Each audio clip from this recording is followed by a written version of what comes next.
Okay, so for tonight's class, we have an amazing teaching from Tzadok, and we're going to be talking about Parshas Parah. This week is Parshas Parah. This is the third special Parsha that we have in the month of Adar, getting ready for Pesach. And so Parshas Parah is about the Paraduma. It's about the red heifer that is used for the purpose of purifying a person from the worst of the entire impurities that is possible to come in contact with, and that is the impurity of a dead person, Tumas Meis. And so the way that we overcome Tumas Meis is through this Paraduma, and that's what this Parsha is all about. Why on earth are we talking about purifying ourselves in the month of Adar? Because we're getting ready for Pesach. And for Pesach, B'ezrat Hashem, we're going to have a Beis Hamikdash. We're going to be bringing Karban Pesach. We're going to be bringing our Paschal Lamb. And you can't bring a Paschal Lamb unless you are pure. So you need to bring a Paraduma in order to become pure. So B'ezrat Hashem, so Mashiach is going to come very soon, and he's going to reveal to us the Paraduma. You know, they've had, every once in a while, they have these, discoveries that they found somebody that in South America found a Paraduma, and we're ready, and they're just, let's do this, and let's go on to Alexa and take over. And so, so anyway, but the truth is that we're gonna explain that really there's a symbolism going on over here, and the idea is not that we necessarily need to find this red heifer and to actually pure ourselves with that, but what we're trying to connect with this week, and certainly in this class, is the idea behind it, and how that there's a certain message in Paraduma that is for us going to be a preparation for Pesach. Okay, so the truth is that the Gemara Yerushalmi hints to such a thing, that it says that why is it that Parshas Parah comes before Parshas Chodesh? Next week is going to be Parshas Chodesh, and so the Gemara Yerushalmi asks, why is it that we do Shalom? Why is it that Parshas Parah comes before Parshas Chodesh? Really, it should have been the opposite. Really, it should have been that first Parshas Chodesh and then Parshas Parah, because it says that chronologically on Rosh Chodesh Nisan, so they built the Mishkan, and on Sheni and Beis Nisan, so that's when they made the Paraduma. So really, it would have made more sense to first have the Parshat Chodesh, which is Aleph Nisan, and only afterwards to do Paraduma. So that chronologically would make that would make more sense. So the Gemara Yerushalmi says, why is it that they did the opposite? Because Parshas Parah is Taharatan Shal Yisrael, because it's through Parshas Parah that we purify ourselves, and we need to purify ourselves before we're ready for Parshas Chodesh. Okay, so now clearly, Reb Tzadok points out that when it says, why is Parshas Parah before Parshas Chodesh, etc., so it's not talking about doing the actual Parah, because when we're doing the actual Parah, so then of course there's no, of course it's a whole different thing. That the question of the Yerushalmi, the question of the Gemara, was specifically regarding the Kriyas Torah, regarding the fact that we're going to be reading in synagogues about the Paraduma, and yet it says that the reading of the Parshas Parah is considered Taharasim Shel Yisrael. It's something that purifies the Jewish people. So we see that it's not the Paraduma itself that purifies it. It's even talking about Paraduma also has this quality that's able to purify us, and that's why reading about Parshas Parah has to come before reading about the Parshas Chodesh. So the question is still, then why is that a reason that it should come before Parshas Chodesh? So he explains something which is really so deep. And it goes like this, that with the Parshas Paraduma, Parshas Chukas, so it starts like this. It says, Zot Chukat Torah. Like the introduction of the Torah to Paraduma, to this red heifer, calls it Chukat Torah. And the question is, what does it mean, Chukat Torah? That the achok literally means that these are the laws, the statutes, and so it says that there's a difference between achok and a mishpat. That achok is something that we don't understand, and mishpat is something that we do understand. But the question is, why does it say zos chukas haTorah? It should say zot chukat haParah. This is the chok of the Parah. But why does it say that this is the chok of the Torah? So Tzadok says that chok, it's true on a simple level. Chok means that it's something that we don't really understand the reason for, the rationale. But chok also has another meaning, and that is from the word chakika. Chakika means something which is chiseled out, something which is chakuk. Chakuk, which is when you have something written in stone, so it's called chakuk. So, what does it mean, Zoschukas Torah? It means that it's something about Parah Adoma that it allows you to chisel the Torah into your heart. Okay, or in other words, that we learn Torah, and the Torah just deflects. It just in one ear out the other, and we hear it and it sounds nice, but it just doesn't penetrate. It doesn't become part of us. We're not able to internalize the words of the Torah, and the truth is, like, that's also something. Like, a person should never say that, like, it's not penetrating my heart, so I'm not interested. That there's something very beautiful. There's a Torah from the Parshat that says, we say in Shema that v'samtem es devarei ela al levavchem, that you should put these words on your heart. So what's it mean? You should put these words on your heart. So the Parshat teaches that sometimes you have words of Torah that you hear them and they don't really go in. They stay just on. This is coating your heart. The words of Torah are coating your heart, and they don't go in. But they stay there. They're al levavchem. They're on your heart. So the words of Torah, even if they don't go into your heart, but they can still coat your heart, and that's also something. In Kabbalah talks about that there's two kinds of light. There's something called surrounding light and something called inner light, or makif and or pnimi. So what's the difference? That the pnimi is something that it really is part of you, and you feel inspired. You feel that, like, this energy inside of you that is propelling you to do good things. And or makif is something that it's something which is actually too big for you to actually take in, but it's something that you feel. It's some aura that, like, inviting you and enticing you to go and do something holy and to do something nice. And it's something that you feel like this being drawn from the outside. It's not like I'm inspired, but, like, I feel like something is drawing me towards this, and that's called our makif. Okay, so that's sometimes Torah ela al levavchem is something that sometimes the Torah, even though it's not part of my heart, not inside my heart, but it's surrounding my heart, and that's also beautiful. But that's not chukas Torah. Chukas Torah is that I want it to be chakuk. I want it to be engraved on my heart. I want the Torah to be a part of me. I want that I'm going to learn Torah and it's going to change me. It's going to transform me. It's going to help me become something else. So that's what Zoschulkas Torah is. That the Torah is telling you, is this your problem? Have you ever gone to a shir and come out the same person you came in? That do you struggle with this as well?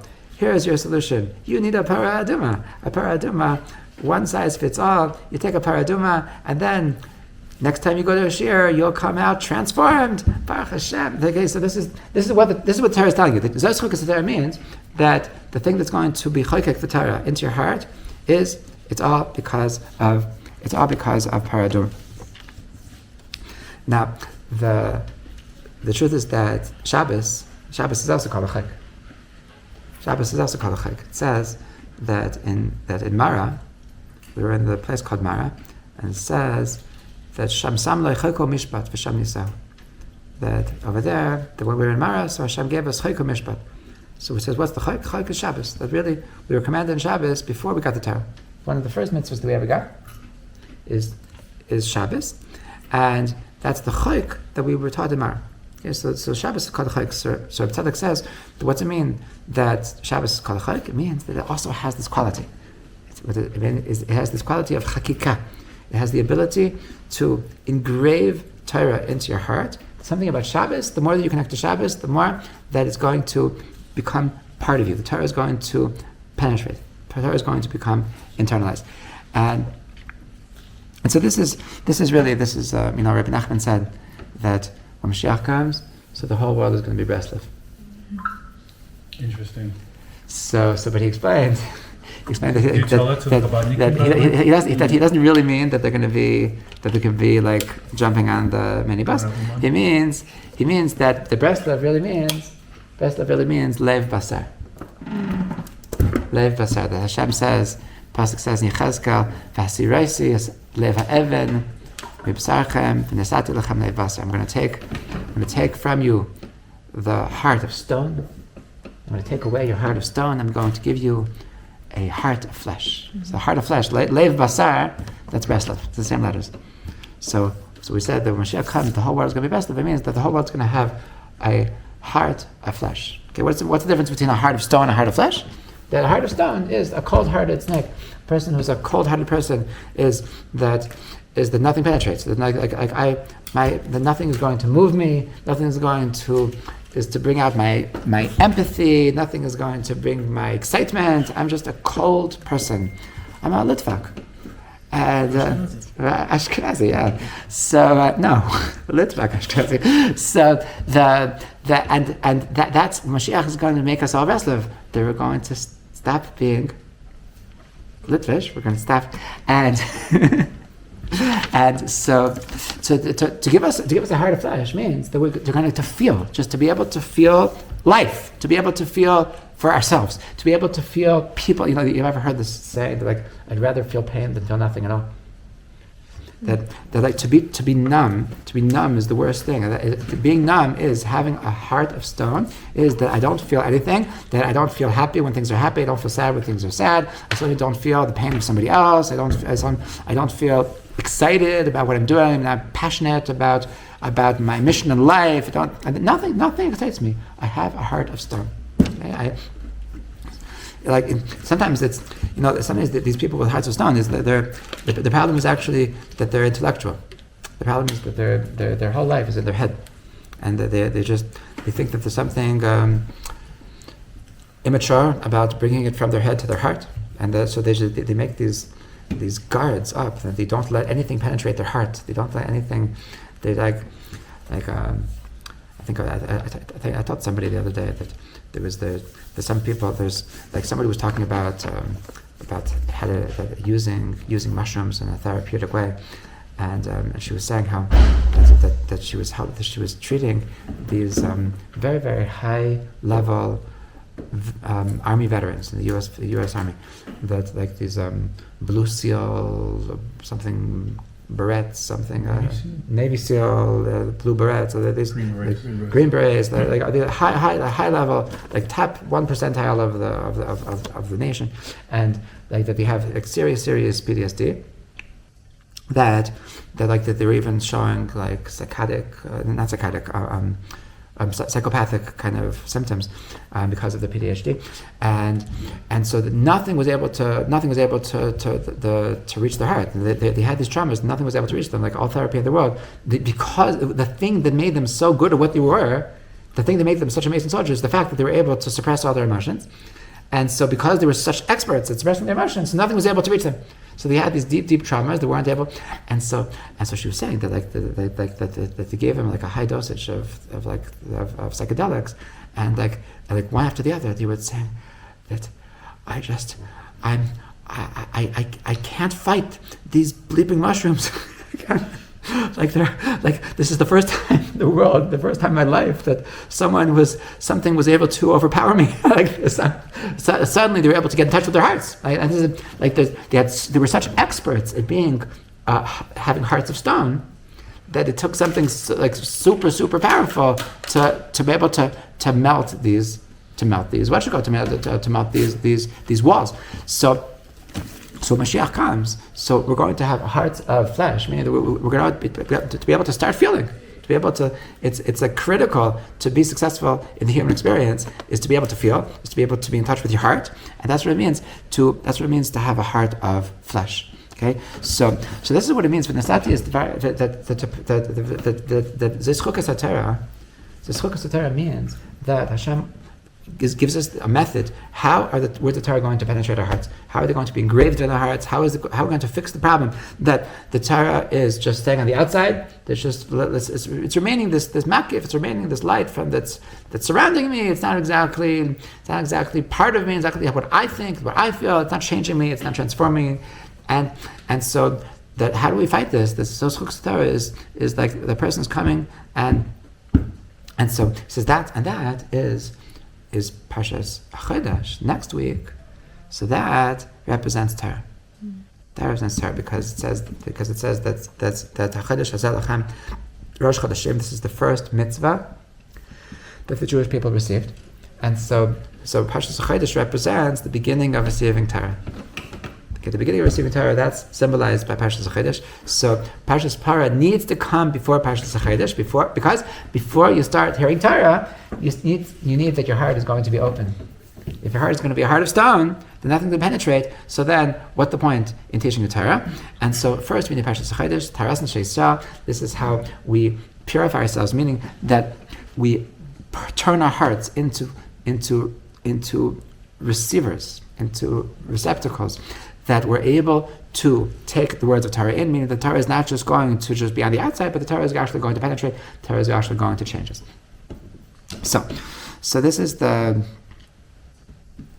what we're doing. This is what we're doing this week. That the purpose of a Parshas Parah is to be able to purify ourselves and to take rid of these barriers that are on top of our heart, that are because of these barriers, so the Torah isn't able to penetrate, and this is what the solution to be able to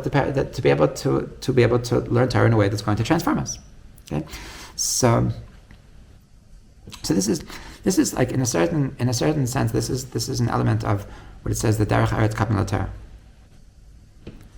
That Derech Eretz Kabbalah Torah means that before you learn Torah, so you need Derech Eretz, meaning that there's kinds of people that they aren't ready for Torah, and if they learn Torah, the Gemara says the people that aren't ready for Torah, if they learn Torah, it could even have a negative effect. It could turn them into worse people.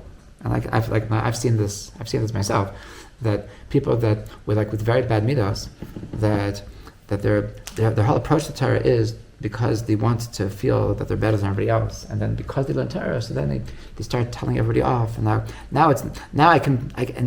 even God says that I'm right and you're wrong, and they become more powerfully against people, more despicable people, and I think to myself, I think you were actually better off before you learned Torah. I think this was a mistake.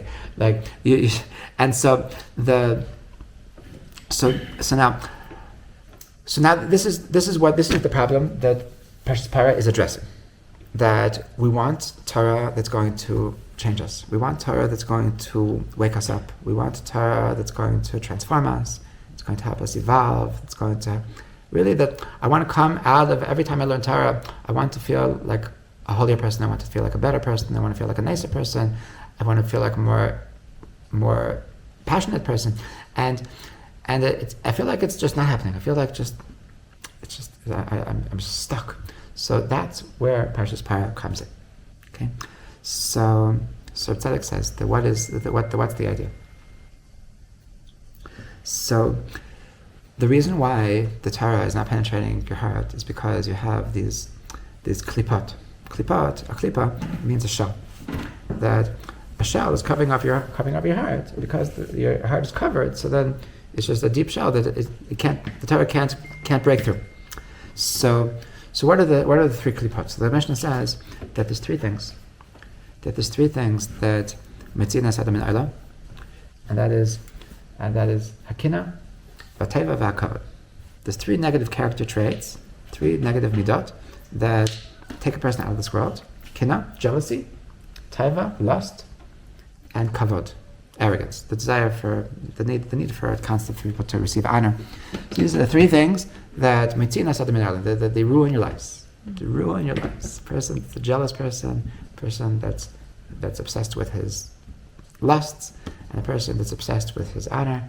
So your life is ruined. You will never have a happy day in your life. Okay? These things, these are three things that ruin your life. So he explains that these three negative midot, so in their extreme expression, they turn out to be the three worst of errors. Kina, person, what do you do when you're really, really jealous of somebody? You kill him. Okay? So if a person is jealous to the nth degree, so then he comes to retzach, comes to murder. Okay? Lust, when you take the lust to the nth degree, so you come to gilei arayos. Okay? Then you come to sexual immorality. Okay? You go, I need to be with somebody else's wife, and so and covered. So the desire for my own state, my own status is so. Avodah Zarah is all about kavod.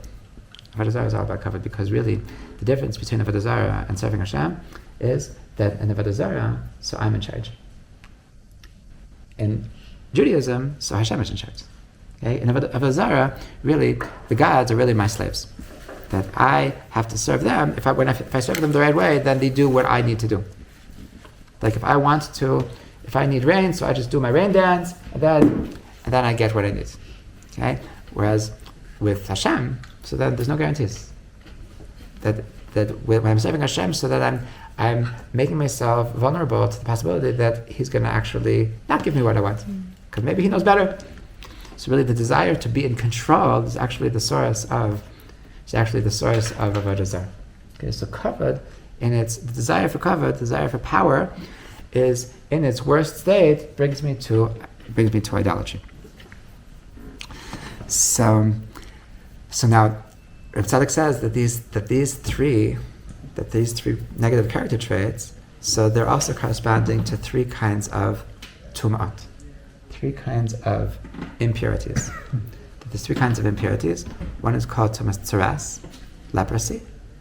One is ziva, which is a kind of emission that comes from a person's body. And the third is tumas mes. The third is the impurity coming from a dead person. So now there's a difference. There's a difference between these three kinds of tumas, because the person who has tzaras, so it says that he has to go all the way out. That he can't be in the camp. He can't be in the normal place. There's a special place he has to run away out of civilization. Okay, that says, why do you get tzaras? For speaking lashon hara, right? For the person who speaks lashon hara, so his punishment is tzaras, which says badad yeshiv. He has to go away from the people. He has to be by himself. Okay, a person that can't be part of society, a person that bad talks everybody, so he needs to be alone. Okay, so he is shaluach migimel machnas. He's the furthest up. Ziva is a person who has these emissions from his body, so he only has to go out of tu machnas. Okay, what's it mean tu machnas? It means out of har bayis. Okay, that's why it's a whole complicated thing. People want to go into har bayis. So besides the political aspect, there's also a halachic aspect. Okay, and the person has to go to the mikveh. There's different kinds of that. But once they go to the mikveh, aren't they in the clear? That they're in the clear from a halachic perspective, but they still have to worry about the political perspective. That you might because you're going on to har bayis, it could be that somebody else is going to be murdered by a terrorist. But the problem that there's the mit and we don't have Parah. So Parah Duma is for the third thing, and Tumas Mes, the only thing that you need to be careful about Tumas Mes is to go into the innermost machna. That's machna shchin. And that's why even the people that go to har bayis, but there's places that they don't go, because you certainly can't go into the azar. The places where the shechina is, the places where Hashem's presence is, that tumas mes also holds you back from going. Okay, so Tzadok says that these three tumas are corresponding to these three averas, which is corresponding to the three negative character traits, because tzaras comes from lashon hara. Lashon hara comes. Why do I speak lashon hara about people? Because I'm jealous of them, right? So because I don't like the people that I don't want people to be on the same level as me. So I like to bad talk them. So I want to make sure that everybody looks at them as being on a lower level of status. Okay, I want to make sure that I'm above them. So that's all kinna. Okay, the same place that I kill somebody, so I speak lashon hara about them, and that's why a person has tzaras. So he's the most antithetical thing to society.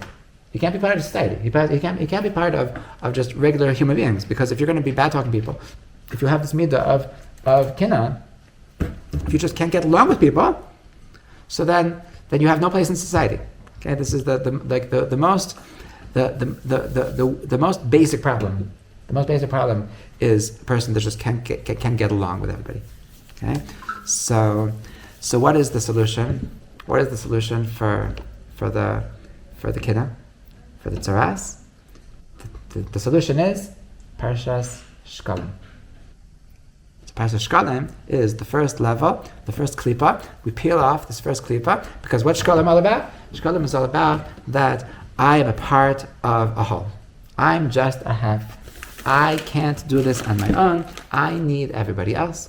And only from this place that I'm part of this big picture, so can I come to serve Hashem. I refuse to come to Hashem on my own because I know that I can't do it without everybody else. Okay, so this is the first tikkun that when I really internalize the idea of shkalim, so then I no longer am bad talking people, and I no longer feel that I need to argue with people, and we can finally really just get along. Okay, so the next tuma is tuma ziva. Okay, so ziva, so it's different emissions that come from a person's body, and so the Rav Tzadok says that because by both man and woman. So when the ziva that the Torah is talking about is coming from the sexual organs, so we see that it has something to do with sexual desire, and so this is connected taiva, this is connected lust.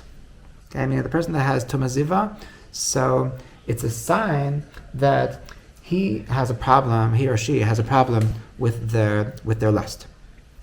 So lust, taivas. So a person that has taivas can absolutely be part of society. Okay.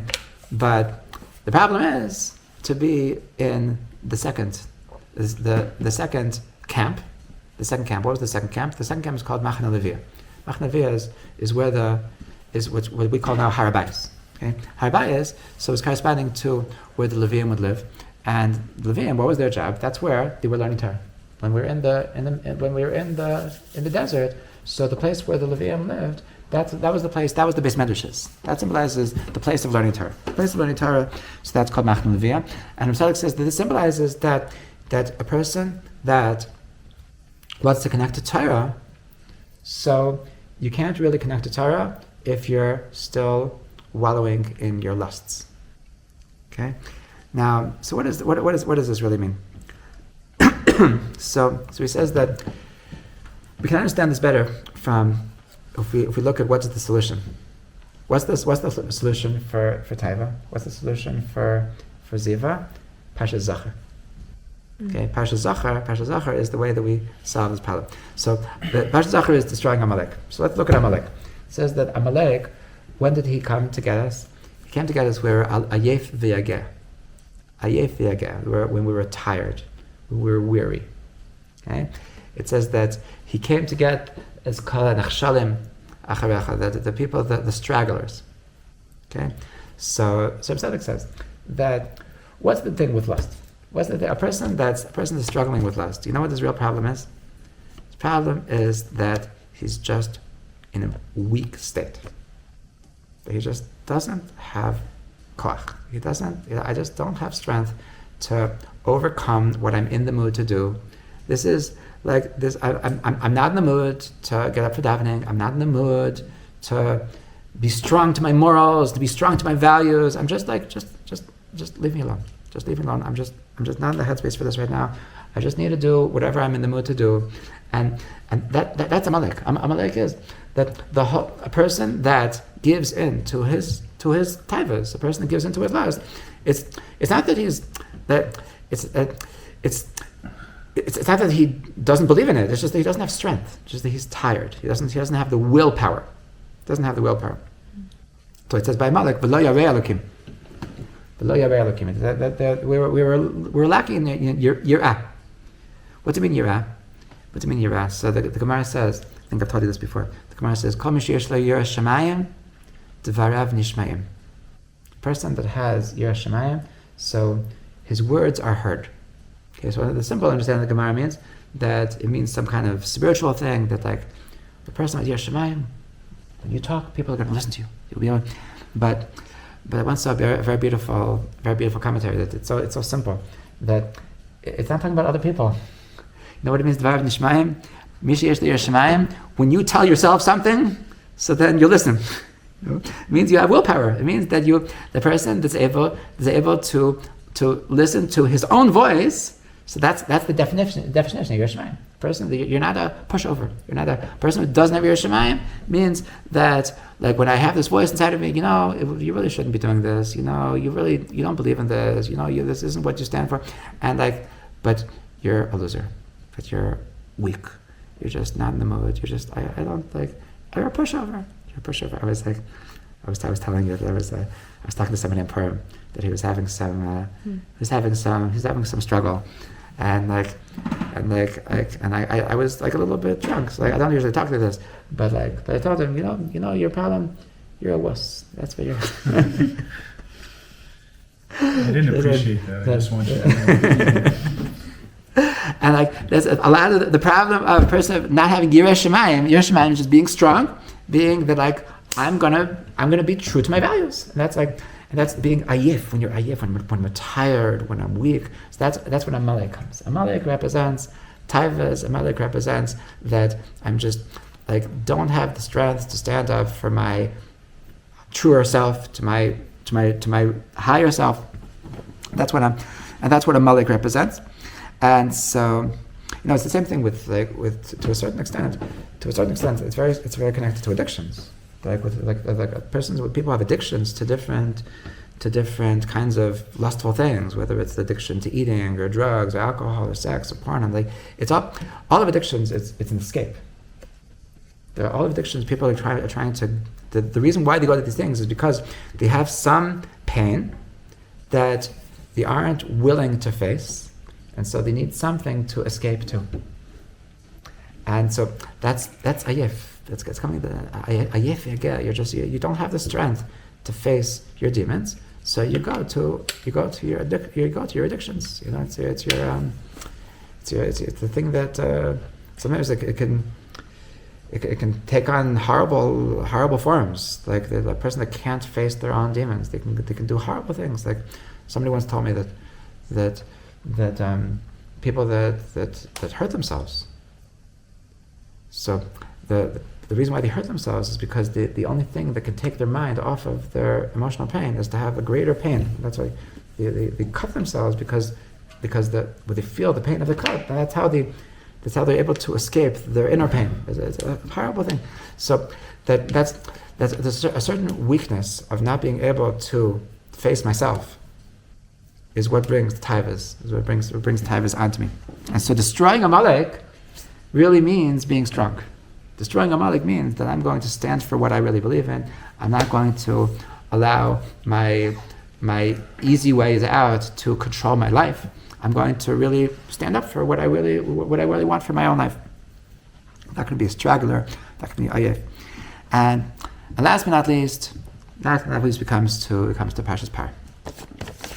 Come to Parshas Parah, and so Parshas Parah is this paraduma is talking about Tumas Mes. It's talking about the impurity from a dead person, and so first of all, this Tzadok says this is corresponding to the third midah, which is kavod, which is the desire for status. So how is this connected to status? So he says because where does all death come from? All death comes from that darn snake. That snake that brought us to the Eitz Hadas, because of the sin of the Eitz Hadas, that's how death came into the world. And how did the Eitz Hadas come? Because the snake told us that you know what's going to happen if you eat from the tree. V'yisim kelokim, you'll be like God. Wouldn't that be nice to be wouldn't that be cool to be like God? You're always like you're always going to be number two. You're always going to be there's God, then God. People are also good. They're better than dogs. They're better than pizza. But could be they're better than angels. But you're always going to be number two. Wouldn't it be nice to be like God? And so Adam and Chava said, yeah, that's so cool. I want to be like God. And so that desire to be number one, the desire to have status. So that's what brought death into the world. Okay, so that's why kavod is connected to Tumas Misa, and so now the Ishbitzer says that Misa, when it talks about Misa, So there's Tzadok saying, the Tzadok was a student of the Ishbitzer, that Misa is depression. Depression is Misa. So really, when we're talking about Tumas Mass, so every time the Torah talks about Tumas Mass, so it's really a code word for depression. And why is that? Because a person who's depressed, so they're dead. Okay, they're a little bit dead. What's it mean? What's it mean to be depressed? A person who's clinically depressed is a person that can't get out of bed, that they can't function as a functional human being, that they can't go do stuff because they're just stuck in their depression. Okay, so a person who's depressed is apathetic. That's why the Baal Tanya and Reb Nachman, they all say that there's a huge difference where they don't never confuse between being sad and being depressed. When you're sad, being sad is a very healthy thing. Being sad is being alive. You know, there's even like humans like being sad. You know, there's a whole genre of theater. Like it's an ancient thing. Like in the Greeks, they had tragedies. The people would have. I'm saying it right. They would have tragedies, and people would go and pay money to go to the Colosseums to watch the tragedies, and that's like, and it developed into movies. It developed into like the whole. Everybody loves sad songs. You know, like there's something inside of us. There's something inside of us that likes being sad. That like we like the fact that we feel alive when we are able to cry about something.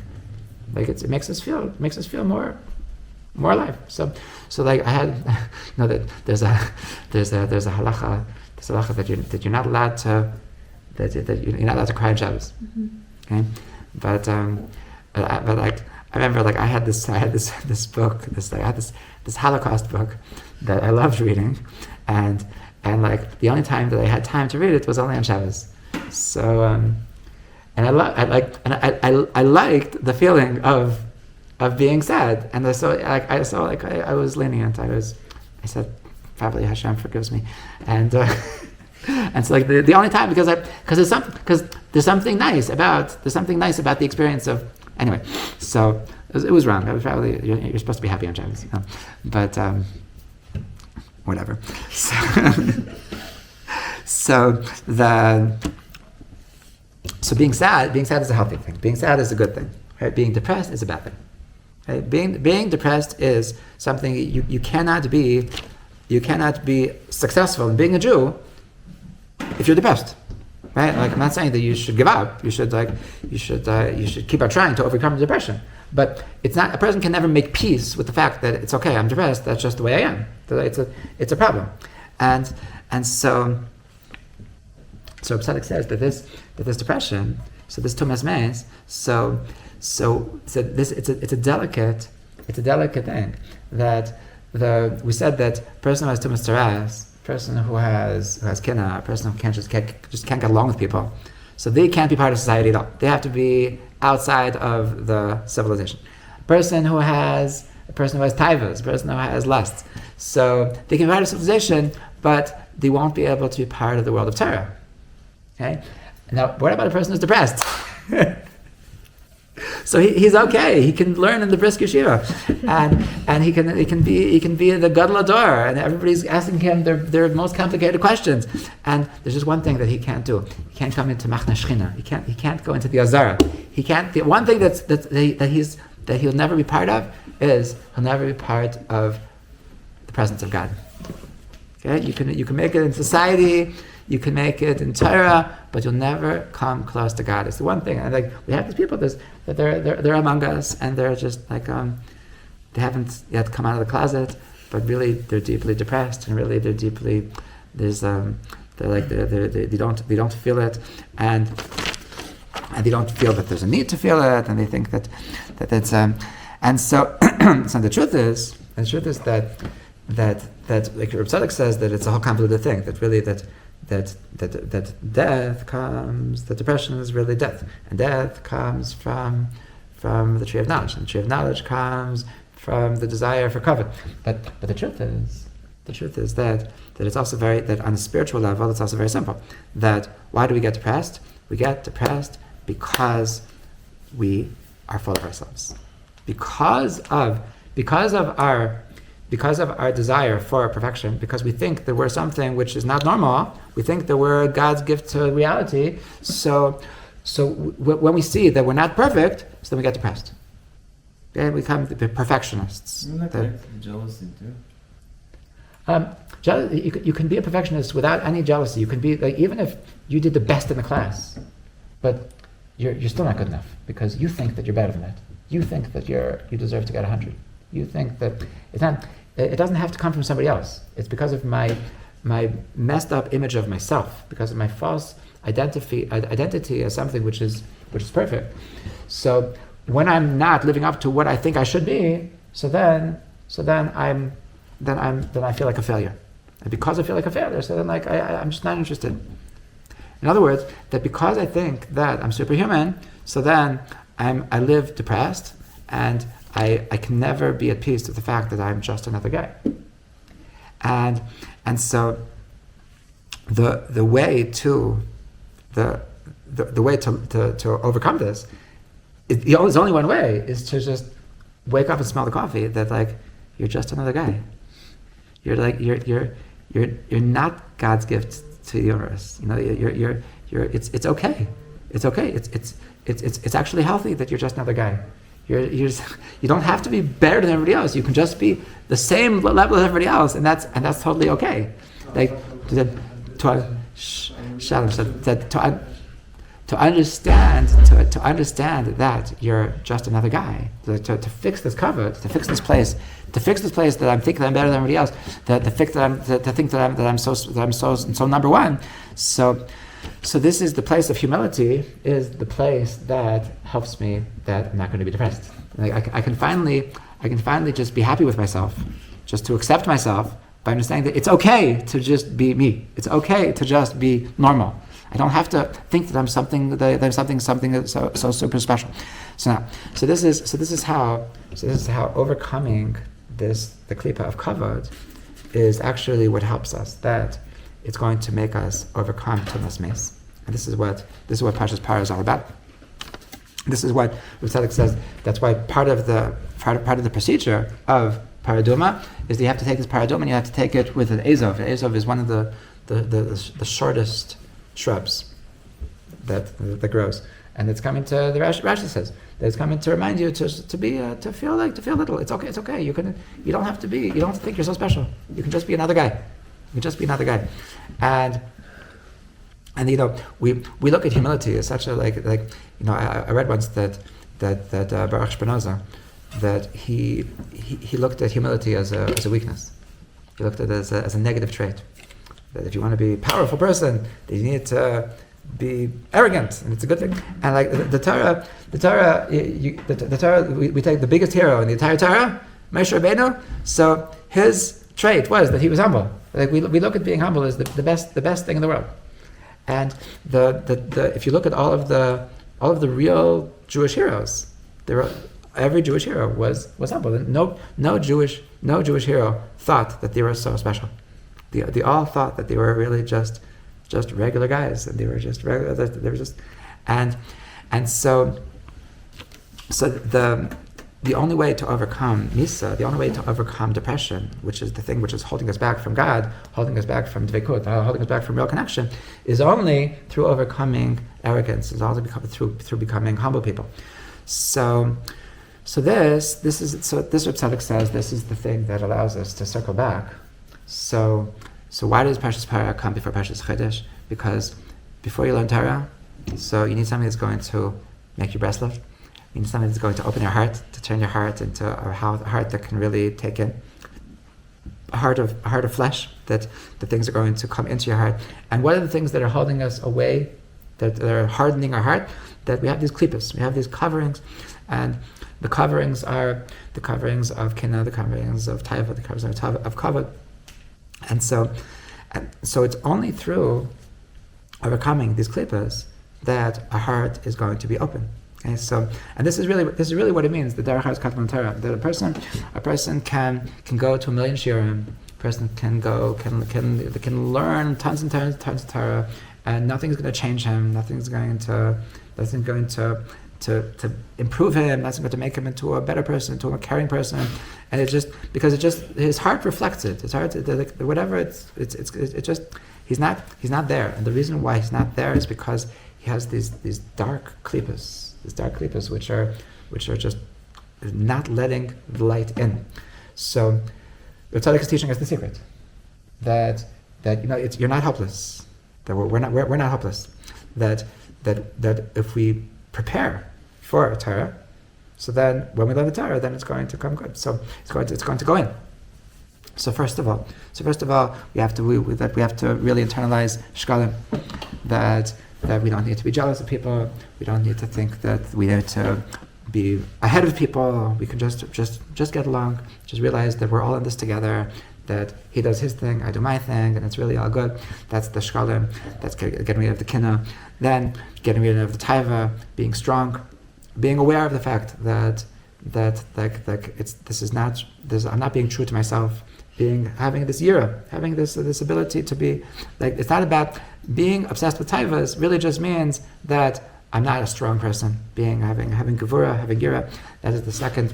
That when a person is obsessed with taivas, like, of course you know that you're weak. You know that you're a loser. Of course, how are you going to have Torah? How is Torah going to excite you when you stop believing in yourself? You stop trusting yourself. Like, I'm the guy that I don't have what it takes to practice anira, to become strong people, to be people that stand up for our values. That's the second. That's Machias Amalek. And then, last but not least, is this week's Parshas Parah, is to overcome death, is to overcome depression, is just to really accept ourselves. The way that we overcome depression is to just accept the fact that I'm okay just the way I am. Okay, and I don't need to be something else. I don't need to be perfect. And just embracing ourselves. This is what gives us the self-esteem. That Hashem loves me just for who I am. I don't need to be somebody else.